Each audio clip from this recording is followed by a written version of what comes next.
So last week, we had an opportunity to speak to a mother's group here in Westerville, and it was a very timely topic because they wanted us to go through some strategies about stress, what to do about stress, how to be less stressed, and I can certainly relate to that, and I think a lot of people can relate to that, especially after the last couple of years. But we're just kind of in a season of, I think, a lot of people coming down from tremendous stress as we are coming off of kind of back into normal times with schools being fully reopened and a little bit less stress around that. There's more stress in other areas of life for a lot of people, but it's been remarkable to see how stress has impacted everybody over the last 2 or 3 years. It is. So we opened up that talk with me discussing an event that I did, and I've discussed it here on the podcast before, but an event that I did last year, which was 29029. I was at a point where I really needed something in my life to motivate me to get back on track with my sleep and my exercise and my diet and all the things that tend to fall by the wayside when you're a parent and running a business and just generally busy. And so for me, I'm the type of person who just going to the gym 3 or 4 days a week is not appealing. I need a big event or goal. And so I found 29029, which is an amazing challenge. It's not a race.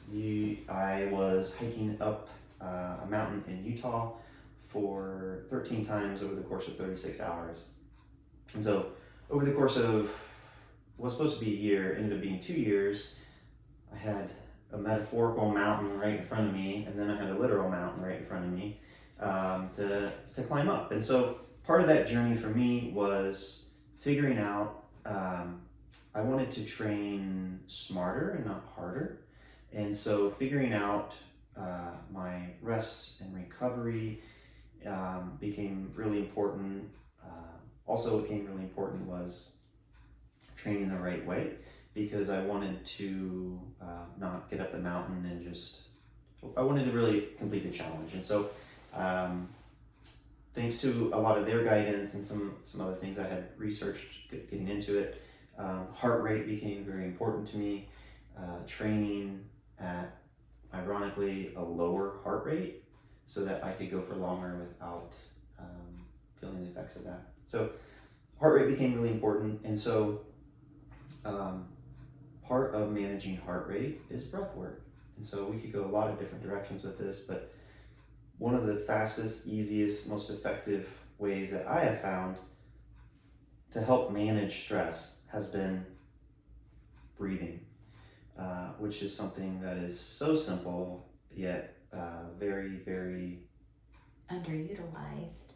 Super underutilized. I think people take it for granted like crazy because it's something that's so simple, right? Right. There's songs about it, right? Just breathe. And we also often find when people come into the office, they have faulty breathing patterns. There's, they're really only breathing from their chest. And there's a lot of, there's some physical issues, but oftentimes it's more stress related on why they're doing that, right? So to kind of get into that, you look at the 2 different parts of the nervous system, the sympathetic part of your nervous system, which is what do you call it? I call it the gas pedal. The gas pedal, Your yes! sympathetic nervous system is the gas pedal. That's right. In fact, I was listening to another podcast or some video, and they were talking about the gas pedal, and I said, that reminded me of you using that. So the gas pedal, yes. So when you want to go faster, harder, you got to run, you got to fight, you have to, a lot coming at you, then your foot's on the gas pedal. Opposite side is the brake, right? That's right. The parasympathetic nervous system. Parasympathetics. And the brakes on. Rest and digest is how we learned it in school. So it helps you relax, it helps you digest your food, it helps balance out that more crazy part of your nervous system. And what's amazing is you have to have both. You can't just be totally resting all the time. And as a lot of us find out, you also can't be foot on the gas pedal all the time. I also think, we talked about this at the mothers group as well, you also can't have your foot half on the gas and half on the brake. That's right. Right? So we talked about, at least for me, a big mantra is I am where my feet are. And so when I'm in that place, my foot's on the gas, right? But when I'm not, then it's time to tap the brakes and slow down and be a lot more mindful about what evenings look like, and a drive home looks like, and a drive to work looks like, and incorporating into a daily routine. I don't think it should just be, right, I've got 2 weeks of vacation a year and I crash on those vacations, and then you just jump back into things either, right? There's got to be, I think, a more consistent balance with that. And we talked about this idea of balance, and in one way, the body always wants to maintain balance and integrity, especially where your autonomic nervous system is concerned, your sympathetic nervous system and parasympathetic nervous system. But it's also true that there's an ebb and a flow and a flexibility to it if you so allow it to. But we had this discussion where I was like, wait, in life, there's really no such thing as balance. And I remember being so set free by that thought, because, it's like you have all the plates spinning all at one time, and you're supposed to be wearing so many hats, and, you've got your mom hat, and you've got your career work hat, and you've got your professional hat, and your sister hat, and your best friend hat, and all the, the mom hat, your daughter hat, all of those, your son hat. And I always joke and I say, I don't know about you, but there's no way I can do that many costume changes in one day. And this thought that you say, I am where my feet are planted, and I say, I think what we really want is we really just want to be fully present and fully engaged everywhere we are throughout the day. So when I wake up in the morning, and I know that I'm trying to drag my kids out of bed, and I mean drag them out of bed, I make sure, we put on some soothing music and some scenery, sometimes I'll light a candle, I try to make it not all like pedal to the metal, I try to actually be fully engaged and, let's enjoy our time together, and as much as we can enjoy the drive to school, and be fully present there. So when I arrive here at work, I can actually turn to that first client and just say, hey, and just be fully, that's where I want to be, just fully present. That's awesome. So balance, maybe balance in the body, ideally, but, navigating that unbalance throughout the rest of life.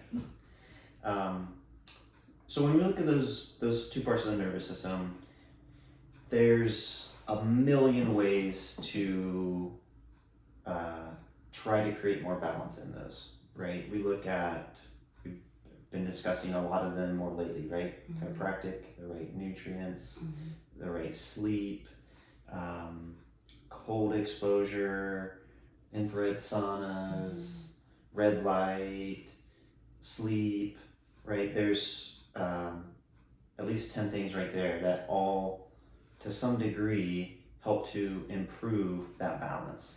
And so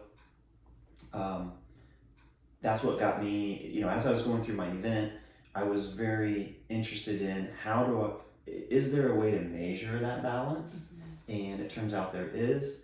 So for me, I was using two different systems. One was the Whoop band, which they both measure the same thing. They measure HRV, so heart rate variability.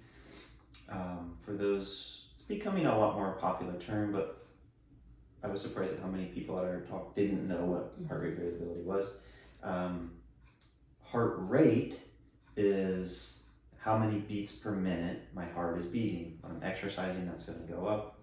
Hopefully when I'm, sitting down watching a show or hanging out with the kids, then my heart rate is much lower.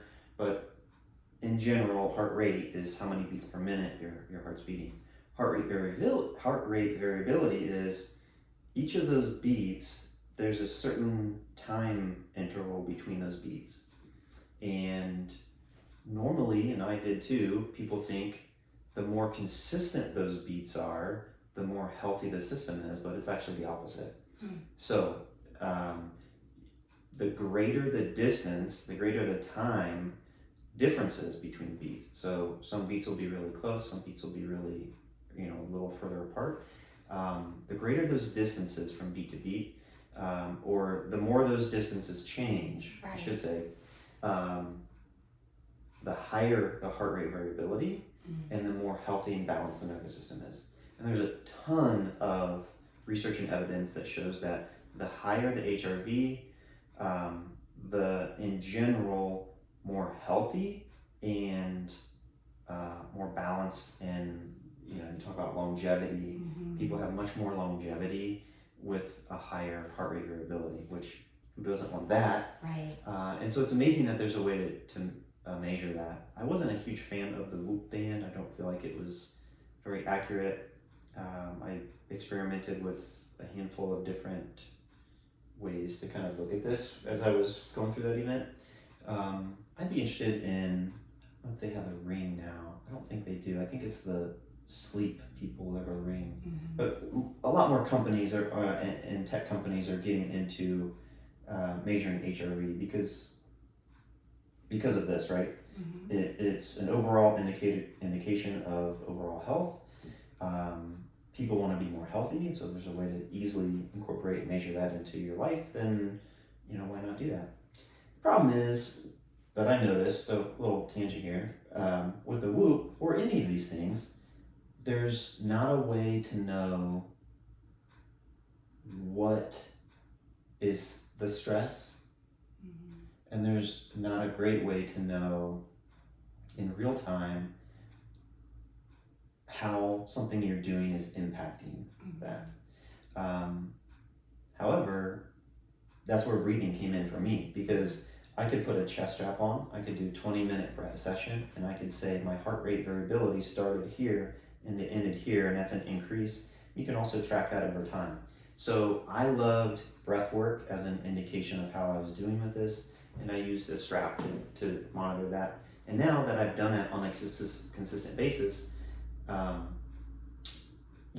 it's anchoring, right? I can take a couple of breaths and and completely change my state, whereas before I didn't notice or feel those sorts of things. It's almost like that neuromuscle memory. Yep. What's another? We were talking about an example of that. What's another example of how you can quickly? Can't think of it right now.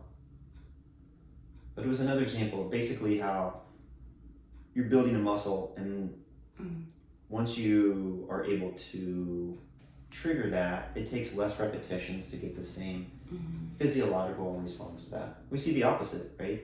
We have a really significant traumatic event. It doesn't take anything to get your system revved up and overreacting. That's right. For something the opposite way.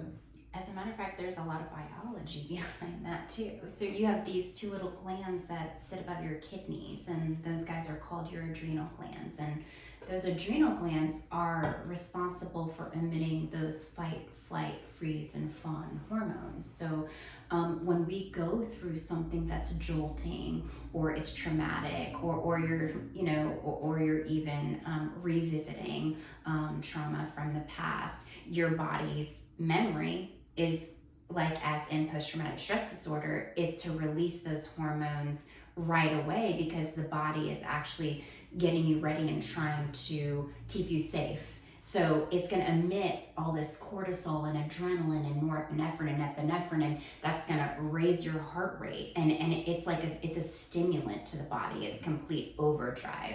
And just like we're talking about, like your body has the ability to do that and to pretty much link itself to anything that it feels it has similar memory to.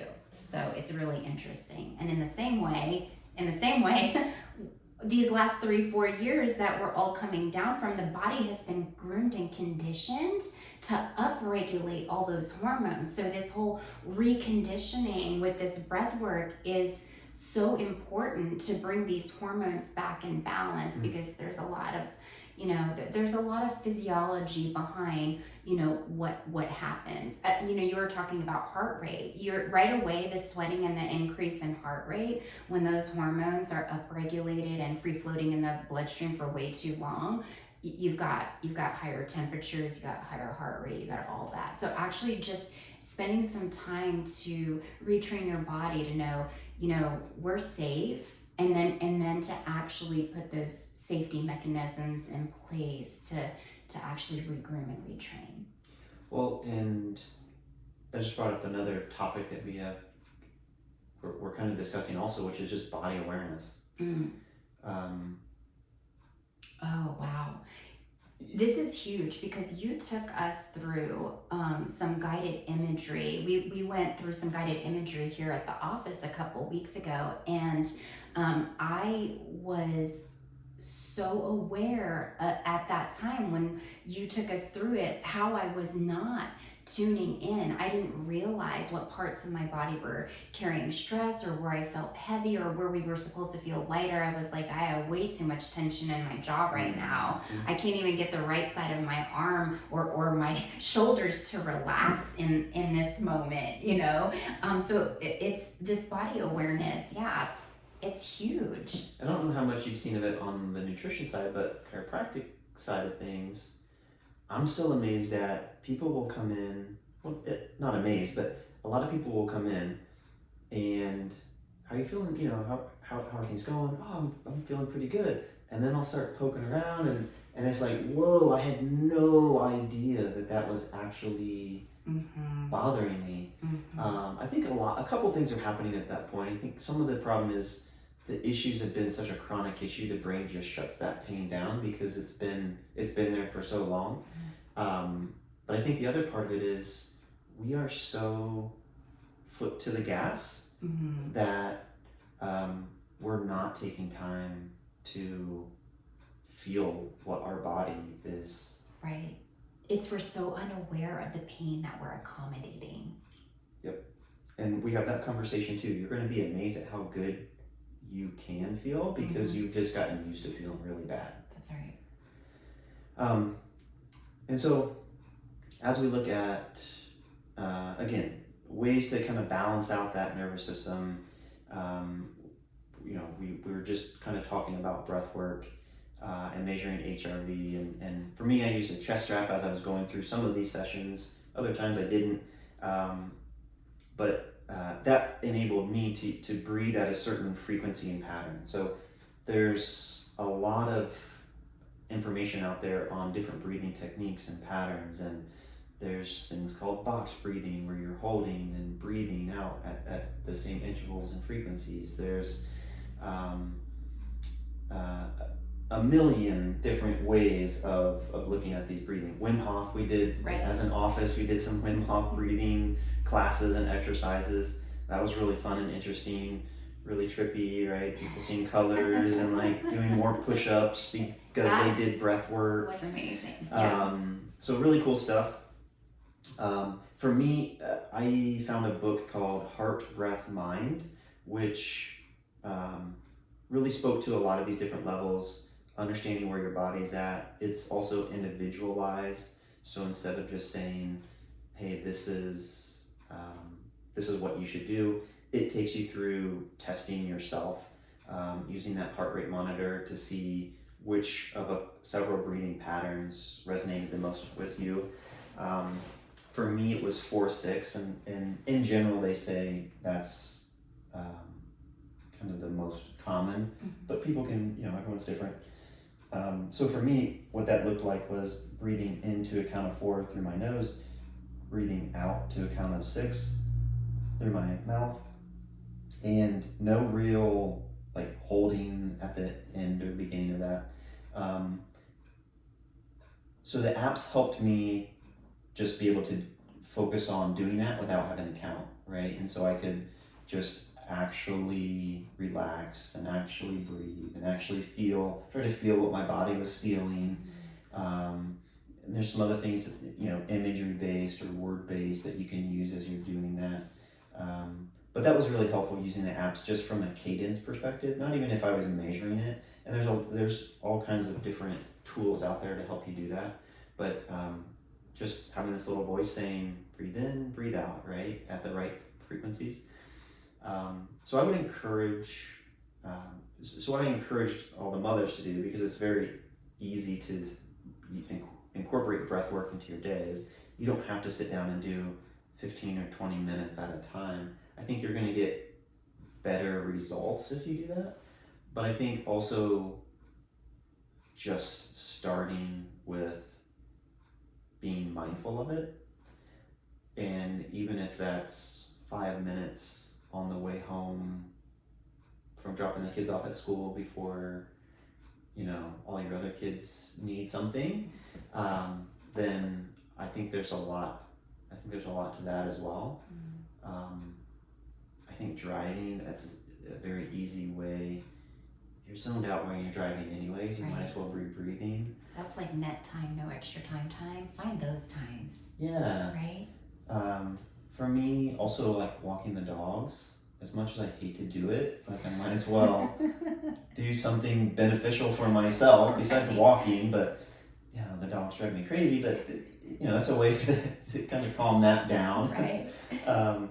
And that's like 15-20 minutes easy, right? On a walk, being able to actually get some breath work in and incorporate that. I think it's, I don't know if you're anything like me. Sometimes my thoughts are so compartmentalized. I wouldn't think of being able to breathe and walk at the same time, but you can definitely do that. You can breathe and walk, you can breathe and drive.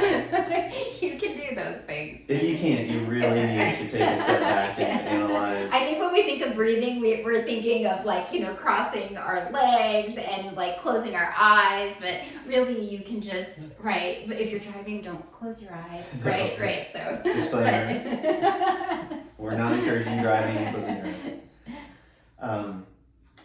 100%. And again, I think if you can sit down and you can do 15 or 20 minutes of a breathing exercise, you're going to get way more out of it than if you're trying to walk the dogs and breathe.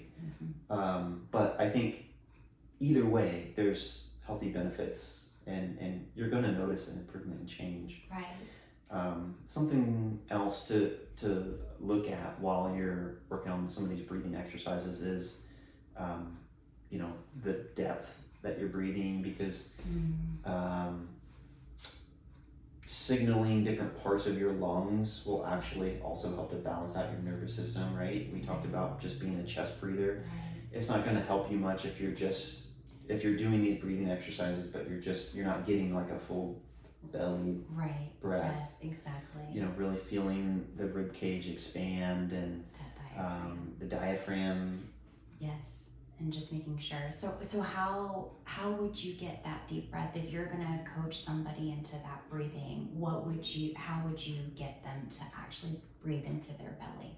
So the easiest way that we tell people or talk to people about doing that is just lay down flat on your back to start with, just to see where you're at. Put one hand on your chest and one hand on your stomach, and as you take a deep breath, you should feel your stomach first, or at least together with your chest. If you're not feeling the hand on your stomach move at all, and you're only feeling your chest move, then you've got a lot of just chest breathing. Your shoulders are probably really tense. You probably have the rounded shoulders. You definitely need an adjustment. You definitely need an adjustment.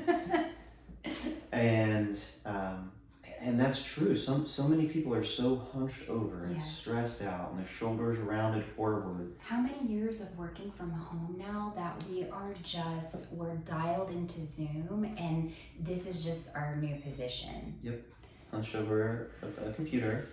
And so posture, that's kind of, that's with those people, that's definitely something that we're talking about, is improving posture, because almost always that's a big reason why you're not going to be able to get a full breath is physically you can't open your chest up enough to be able to do that. And but that's a great way at the end of the day when you're laying in bed at night, like take a couple deep breaths and just start to get your body tuned into your body, right? Start to get your brain used to telling your body how to breathe properly. And what's nice is if you can do that on a consistent basis, if you're doing 5 to 10 minutes of breath work minimum, right? We should be able to find 5 minutes on a regular basis, and you're getting a deeper breathing, larger lungs, your body's going to naturally carry that through the rest of the day too. So it's not just going to be, I'm going to do deep belly breathing for those 5 minutes. It may start out like that, but the longer you do that, the more your brain's going to be connected with your body in a way that you're going to start having deeper breaths and doing more of that belly type breathing more consistently through the day. That's great. We've got about 2 minutes left here. Are there any last minute tricks from your perspective on improving breath work, or just balancing that gas to brake? The gas to the brake. I think that, and again, this will be the next podcast, but just understanding how many other systems in your body that this balance affects, and being cognizant. It's going to affect your body's ability to hormone balance correctly, to actually balance blood sugar, also to keep the digestive system functioning optimally also. This breath work is so much more than we can actually see as far as the naked eye is concerned, but the physiology that's taking place in the body, it's just bringing everything back into this unforced rhythm. And then I think that just again starting there, so it's the easiest thing that you can start with.